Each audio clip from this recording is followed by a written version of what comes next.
se a Bíblia permite ou não o divórcio. O que é divórcio? Bem, seja bem-vindo no canal, não é, do pastor Agostinho Coxuxa. Esta é uma nova janela onde estarei a tratar sobre doutrinas e temas que dividem opiniões. O objetivo continua sendo o mesmo, que é ensinar a verdade à luz das Sagradas Escrituras. Como o nome já diz, doutrinas e temas que dividem opiniões, parte-se do pressuposto que, em algum momento das explanações dentro desta janela, poderás discordar de algumas coisas, o que é normal e natural. Eu te convido a deixar seus comentários, mas também já apelo para que haja respeito, moderação e amor na colocação dos nossos argumentos. Vamos todos aprender de uma forma saudável para que não possamos envergonhar o bom nome do nosso Senhor Jesus Cristo. Bem, o tema que hoje eu escolhi para começar esta janela de doutrinas e temas que dividem opiniões é o divórcio. O divórcio é um daqueles temas que tem levantado muito alvoroço dentro da comunidade cristã e também no lado de fora. Pessoas muitas vezes indagam, perguntam se o divórcio é ou não permitido à luz das Sagradas Escrituras. Então, este é o assunto que eu trago aqui para juntos podermos assim aprender. A pergunta é se a Bíblia permite ou não o divórcio. O que é divórcio? Porque hoje há muita coisa, não é, que acontece e tudo é tido como divórcio. Mas o que é o divórcio segundo as Sagradas Escrituras? Quando vamos para o Deuteronômio capítulo 24, versículo 1, define o divórcio como uma carta de repúdio que era dada a mulher para depois a repudiar, não é? Para depois a despedir. O divórcio, ele não era verbal. O divórcio era documentado. De igual modo, em muitos países, incluindo Moçambique, o divórcio é documentado. Por isso que é importante que também o casamento seja documentado. Estas uniões desconhecidas pela lei são problemáticas e prejudiciais, sobretudo para as mulheres. Quando falamos do divórcio, existem alas muito distintas. Primeiro, temos um grupo que diz que o divórcio não é permitido por nada. Não há nada sequer que possa dar espaço para o divórcio. Extremistas. Mas também temos um outro grupo liberal que diz que o divórcio é por tudo e por nada. É suficiente o não gostar, o não querer, simplesmente dizer eu não quero mais, então isso é suficiente para dar espaço ao divórcio. Agora, nós, já que a nossa proposta é trazer à luz o que a Bíblia diz para responder essas inquietações, então nós vamos para o livro de Mateus capítulo 19,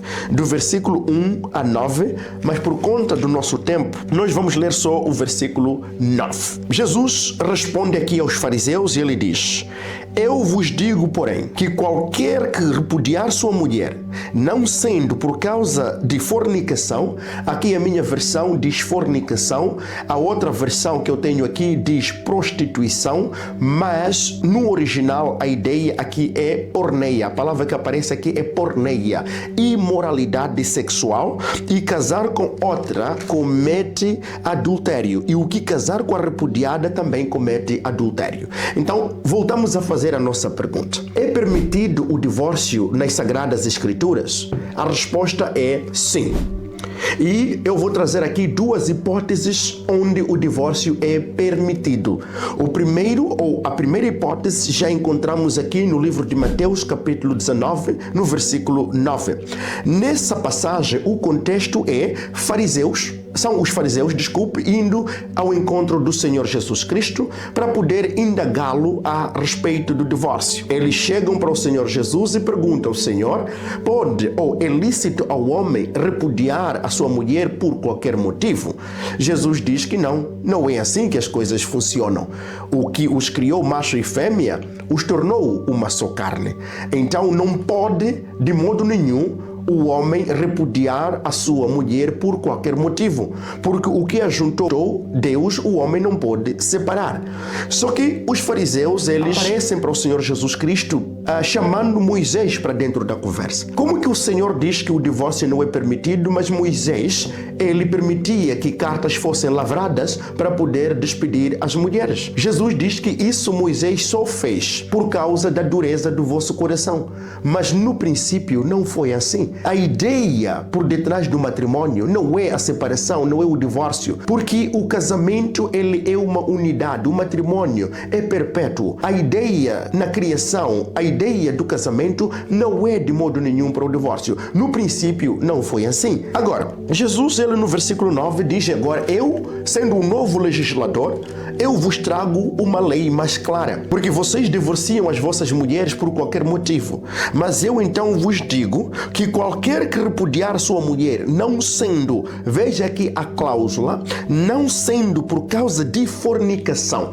Então, Jesus diz que sim, existe a permissão para o divórcio. Esta permissão chama-se imoralidade sexual. Então, no caso da imoralidade sexual, sim, o divórcio é permitido. Agora entenda, estamos aqui a falar de permissão, não de uma ordem. A ordem do casamento é perpétuo, não é para divorciar. Mas em casos de permissão, em casos de imoralidade sexual, então existe uma permissão para o divórcio. Mas temos que tratar cada caso no seu devido lugar. Existem pessoas que descobrem traições e mesmo assim estão dispostos a perdoar. Nós primeiro temos que apelar ao perdão, que é a manifestação do amor. Se a pessoa traída ou ofendida estar disposta a perdoar, não é? A perdoar a pessoa que traiu, louvado seja o Senhor, e Deus ficará muito feliz, porque você está a demonstrar um amor genuíno. Mas se você não consegue, por causa da dureza do coração do homem, você não consegue, quando eu falo aqui do homem, entenda, tanto homem assim como mulher, você não consegue viver com isso, para que você não mate filho ou filha, não é? De dono ou de alguém, melhor é divorciar. Deus não te vai condenar, Deus não te vai responsabilizar por conta deste ato do divórcio. Mas se existe o espaço para o perdão, melhor. Por quê? Quando falamos do divórcio, há muitas partes envolvidas que sofrem, sobretudo os filhos, porque não é fácil uma criança viver com pais separados. Então, se há espaço para o perdão, se há espaço para o amor fluir, falar mais alto do que a ofensa, louvado seja o Senhor, siga para frente. Mas, se não consegues, Jesus diz que existe aqui uma permissão por causa da imoralidade sexual. Mas não esqueça o contexto, por causa da dureza do coração do homem. Mas se o teu coração for tocado para perdoar, perdoa e avança. Esta é a primeira hipótese que nós encontramos para o divórcio. O divórcio é permitido nas Escrituras quando existe a imoralidade sexual por parte de um dos cônjuges. Espero que tenhas entendido a primeira hipótese em que o divórcio é permitido.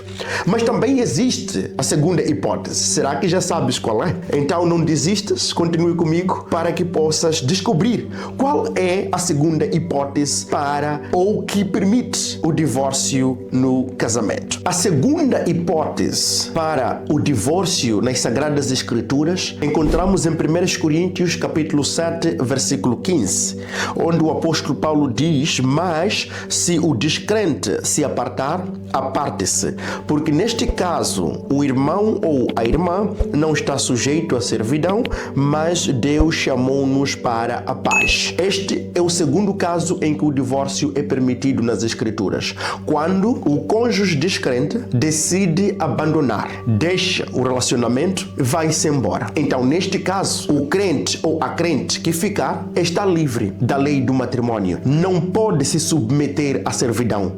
Não pode viver como se estivesse ainda preso à lei do matrimônio, porque o descrente, ele abandonou. Neste caso, o crente que ficar está livre da lei do matrimônio. Então, essa é a segunda hipótese, é que a Bíblia permite o divórcio. Agora, Agora, há uma pergunta que fica aqui como TPC que nós vamos abordar no segundo vídeo. Violência doméstica dá espaço para o divórcio? A mulher que é violentada pode apelar ao divórcio?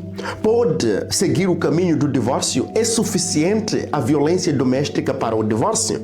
Então eu gostaria de ter a sua resposta nos comentários, porque no vídeo que vem, antes de nós tratarmos sobre o tema se o divorciado pode casar-se novamente, primeiro falaremos sobre a questão da violência doméstica. Deixa o seu comentário e juntos vamos aprender as Sagradas Escrituras. Que Deus te abençoe.